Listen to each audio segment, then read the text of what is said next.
महाराज की संवेदना चल रही।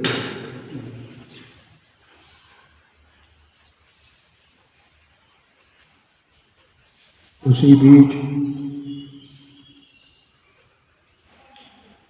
एक मुनि महाराज वहां पर आए।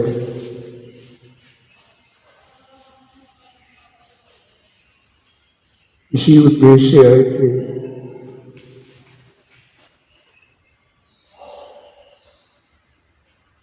संलेखना में भी कुछ सहयोगी बन सके।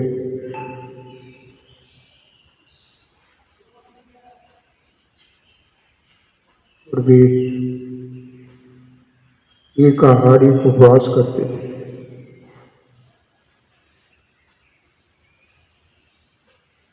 पारणा के दिन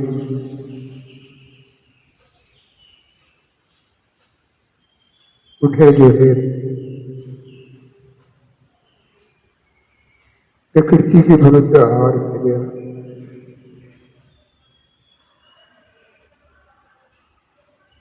ये कहना चाहिए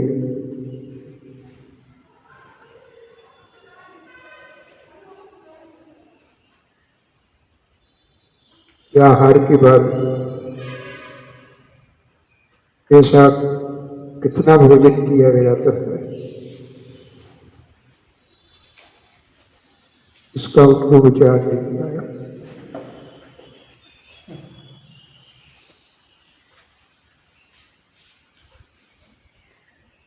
और उन्होंने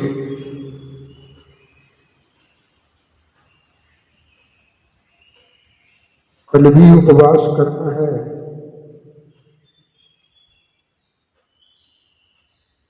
इसलिए उपवास का जो नियम है उसका पालन नहीं किया।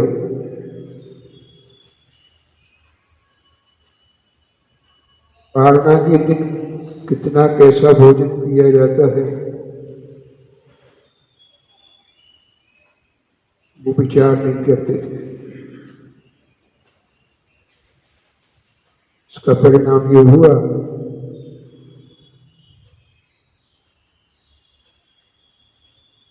सब कुछ रुक गया।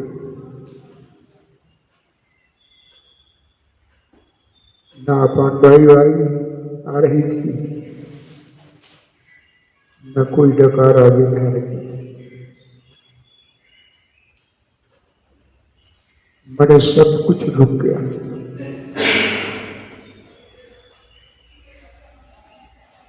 बहुत उपचार चला, कोई लाभ नहीं हुआ। समाधि कराने आए थे, स्वयं की समाधि हो।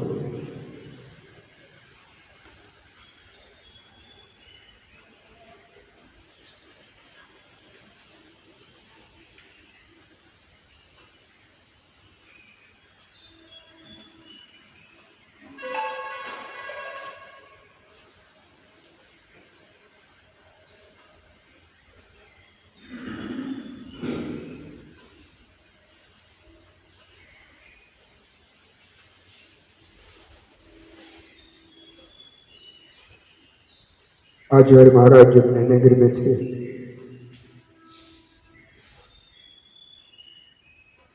समय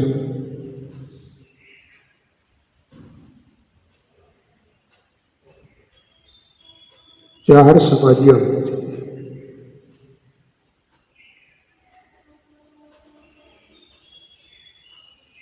एक थे ब्रह्मचारी राजा राम जी, अड्डा के थे वो। उनके जान पर कैंसर का फोड़ा हो गया और भोपाल में भी उसका ऑपरेशन कराने के लिए अस्पताल में भर्ती हो गए। और जो है ऑपरेशन स्थल पर पहुंच गए।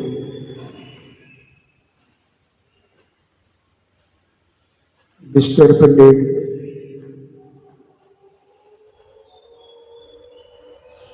लेकिन उनके मन में एक सब विचार आया, ऑपरेशन करा के कितना और जी लूंगा। ज्यादा से ज्यादा साल 1.5 साल जीऊँ, तो अब मुझे ऑपरेशन नहीं करा,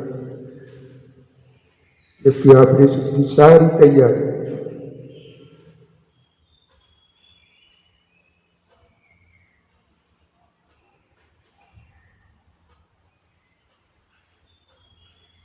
लोगों से कह दिया मुझे ऑपरेशन नहीं कराना है, मुझे तो अब समाधि लेना है, और मुझे आचार्य महाराज के पास ले चले। लोग उन्हें जयनगर ले आए,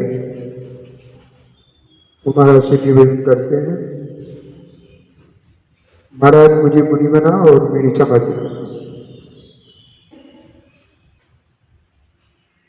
वे महाराज से बहुत पहले से ही परिचित थे। महाराज ने ना जाने क्या सोचा,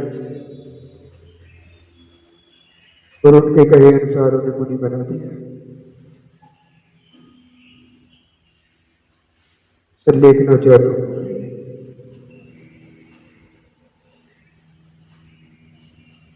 लेकिन हमने बड़े निकट से देखा है,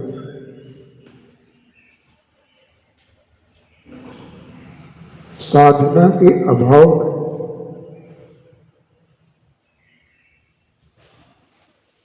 कोई संलेख न लेकर जरूर नहीं है कि वह सफल हो जाए।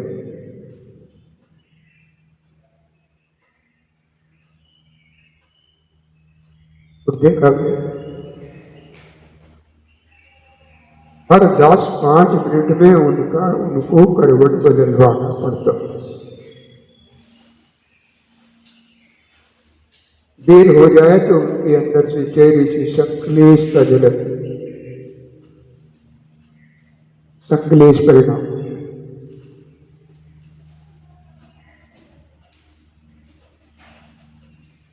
बड्डा के एक सज्जन बहुत ही सेवाभावी थे, वो ही उनकी सेवा बहुत कर रहे थे।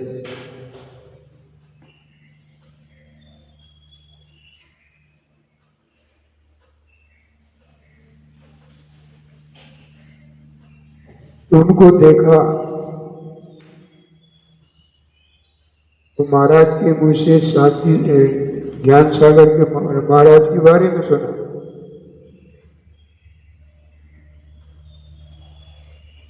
दोनों की आपस में जब तुलना की गई,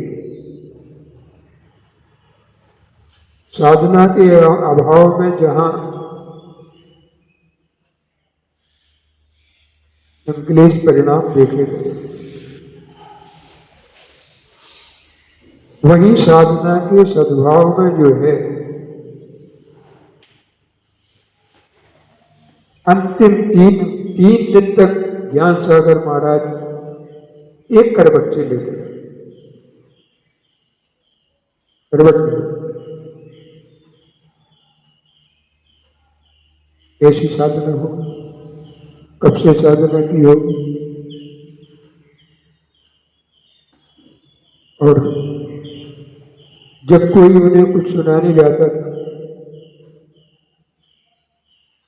कहते मुझे कुछ मत सुनो, मैं अपने आप में सजा हूं, बस समय समय पर पूछ लिया करो महाराज कैसे लिया परिणाम समय।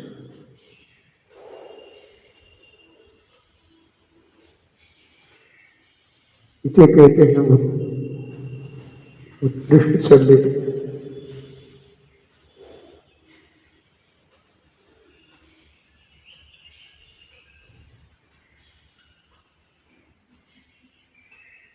सदगति के लिए संलेखना बहुत जरूरी है। यहां तक कि शास्त्रों में कहा हुआ है,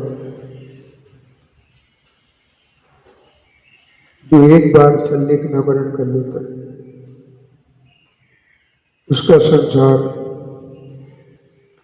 कम से कम 2-3 भाव अधिक से अधिक साधारण भाव से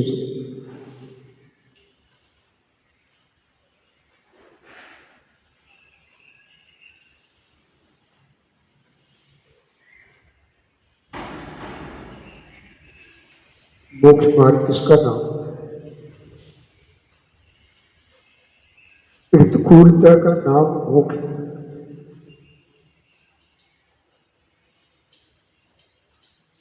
और जो हर समय अनुकूलता चाहता है वह मोक्ष मार्ग पर चल नहीं सकता, उसकी समाधि हो नहीं। उसकी समाधि भाग्य पर निर्भर है और साथ नहीं चलेगा।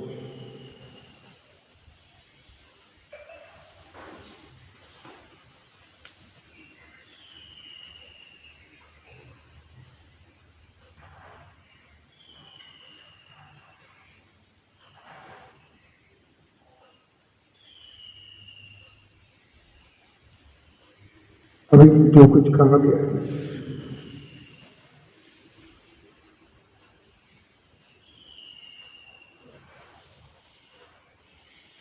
उसको सुनकर के स्वयं विचार करना होगा कि हम अपनी सदगति चाहते हैं या नहीं चाहते। कौन ऐसा होगा जो अपनी सदगति नहीं चाहता होगा? लेकिन कष्टों से जूझना नहीं चाहिए। जो कष्टों से जूझ गया उसकी सदगति सुनिश्चित समझना चाहिए। लेकिन हम कष्ट उठाना कहाँ चाहते हैं?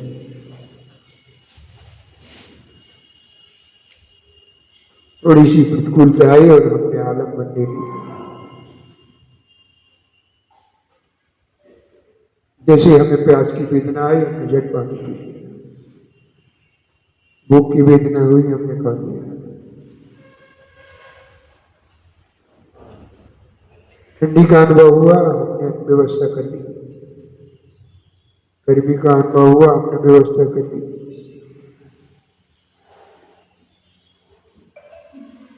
अर्थात जो है हम सुख सुविधाओं में ही जीना चाहते हैं।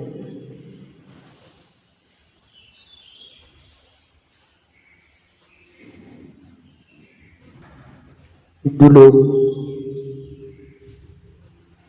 जवारे, सुना है जवारे?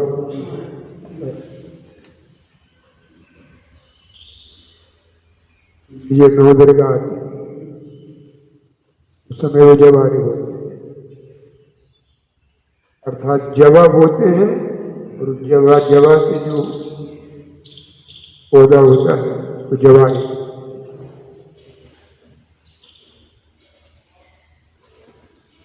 वो कहाँ उगाया जाता है? घर के अंदर। घर के अंदर जो है चकोरे में मिट्टी डाल के और जब बो देते हैं बीज, 8 दिन में कितने बड़े हो जाते हैं।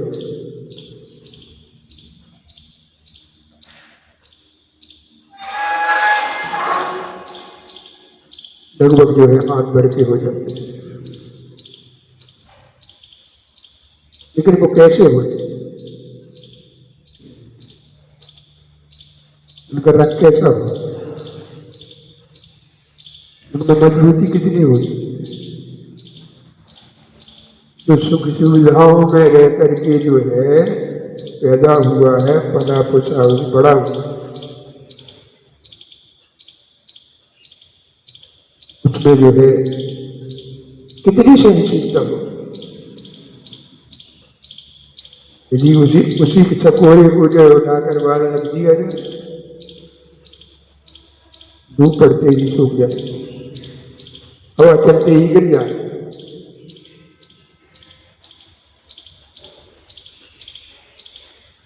लेकिन खेत में भी बोए जाते हैं, गेहूं जवा बोए जाते हैं, 8 दिन में कितने बड़े हो, ज्यादा से ज्यादा ही कमी।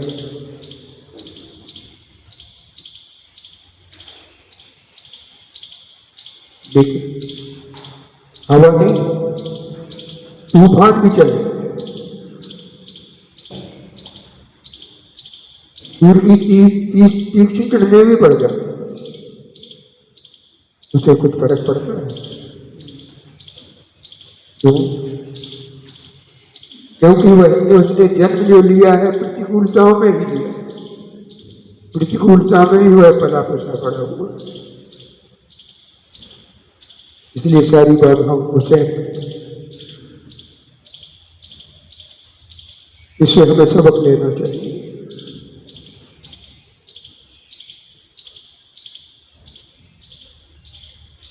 हमें जैसे भी जिस किसी भी कारण से अंदर में संकलेशता आती है,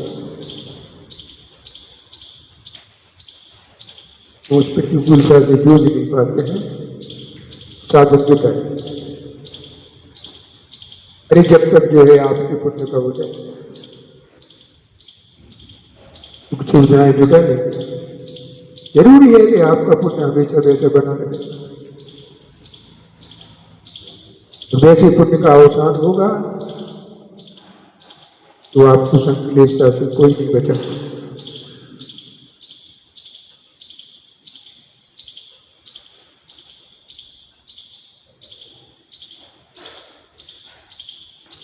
तो कहना यही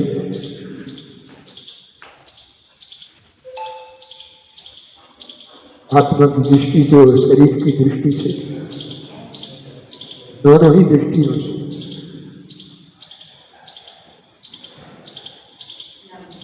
प्रतिकूलताओं से हमें जूझना।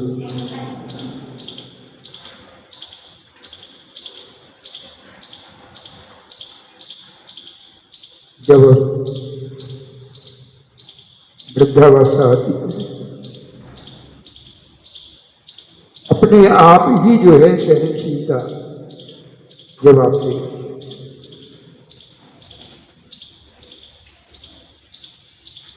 प्रतिकूलताएं वे ही जिन्हें हम शक्ति के रहते बर्दाश्त करें, लेकिन शक्ति के अभाव में हम बर्दाश्त नहीं करते। लेकिन जिसने जो है बर्दाश्त करने का अभ्यास किया हुआ,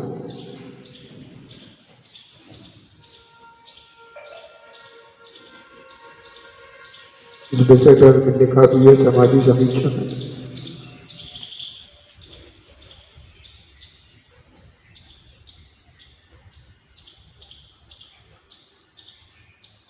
विद्यार्थी का स्कूल में प्रवेश होते ही, पढ़ाई प्रारंभ होते ही पास फेल होना भी प्रारंभ हो जाता है। उसको गौर नहीं किया। ऐसे ही जो है जब जैसे ही व्यक्ति वृत्ति बनता है,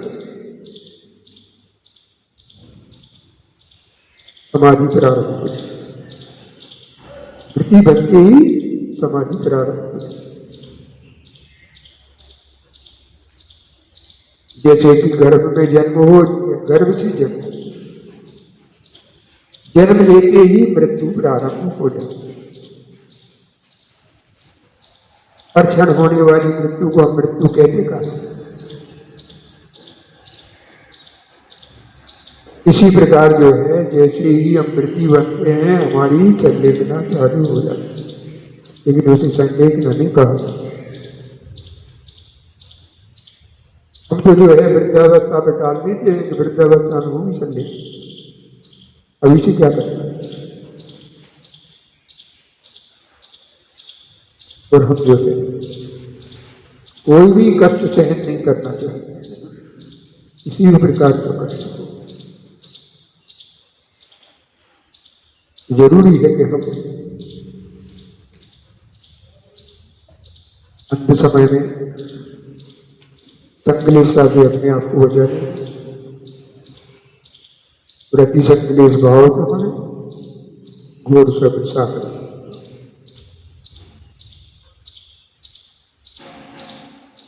संलेखना में सबसे बड़ा पुरुषार्थ है अपने आप को संकलेशता से बचाना। महाराज ने उन्हें मुनि तो बना दिया, लेकिन जब उनके संकलेश परिणाम देखेंगे तो महाराज को भी विकल्प होता कि मैंने बहुत उतावली कर, बहुत जल्दीबाजी कर।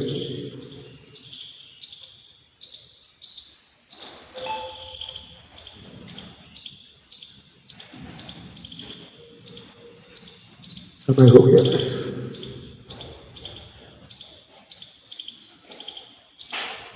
ऋषिमुखा के कहीं आएगी।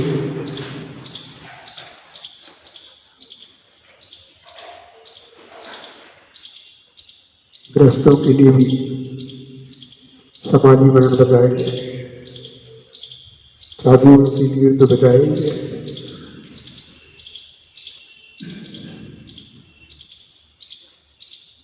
गृहस्थों की समाधि कैसी होती,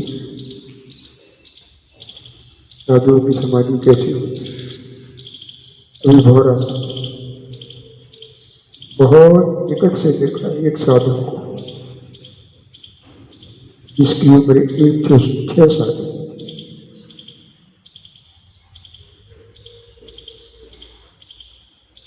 जितने भी देर हम वहां पर रहे,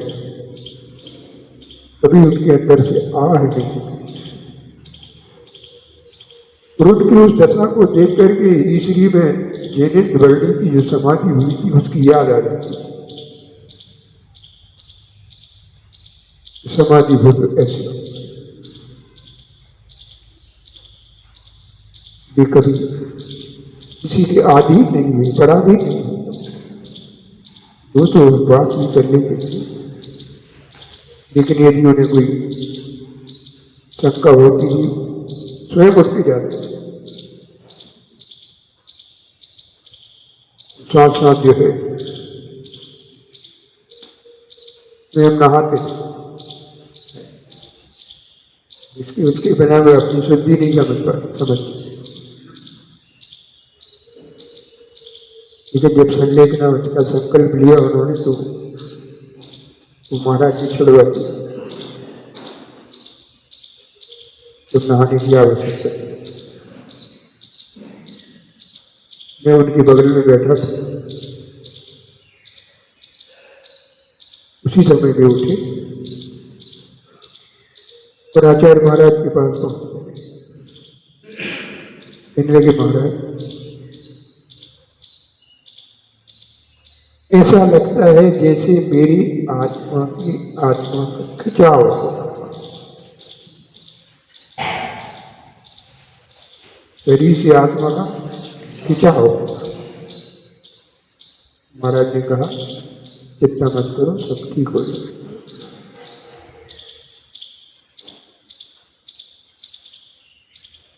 उस समय महाराज ने व्यवस्था बनाई थी, आहार के समय 2 साधुओं को छोड़ जाते, बाकी सब चले जाते। तो जब 2 साधु आहार करके आते थे तब वो आहार को ले जाते।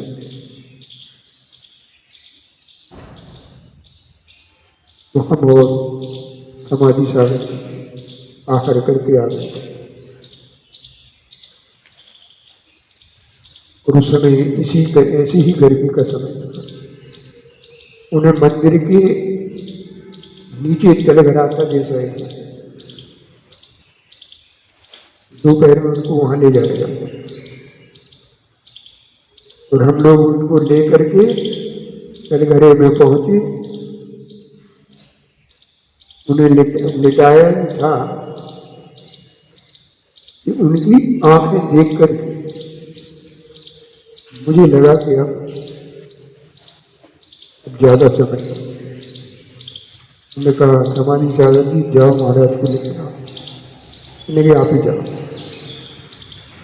मैं महाराज के पास पहुंचा और महाराज से निवेदन किया, महाराज से लगी तो जाने की तैयारी में, जितनी जल्दी बन सके आप जाओ।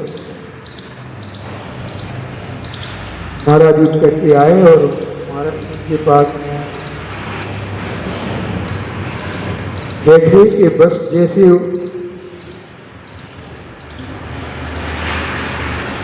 महाराज का इंतजार ही कर रहे थे। बस उसकी समाधि।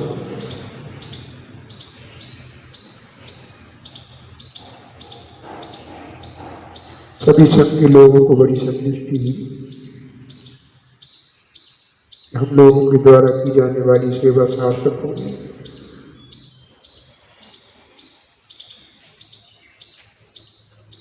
एक समाजियों को देखकर जब भी ऐसा प्रसंग चढ़ता है तो दृश्य याद आ जाता है कि हमें भी ऐसा ही अवसर मिलना चाहिए। हम भी किसी के अधीन ना हो, पराधीन ना हो, तो हमारे लक्ष्य की प्राप्ति हो जाती है। उस समय आंखों में कैसा दिख रहा था आपने देखा?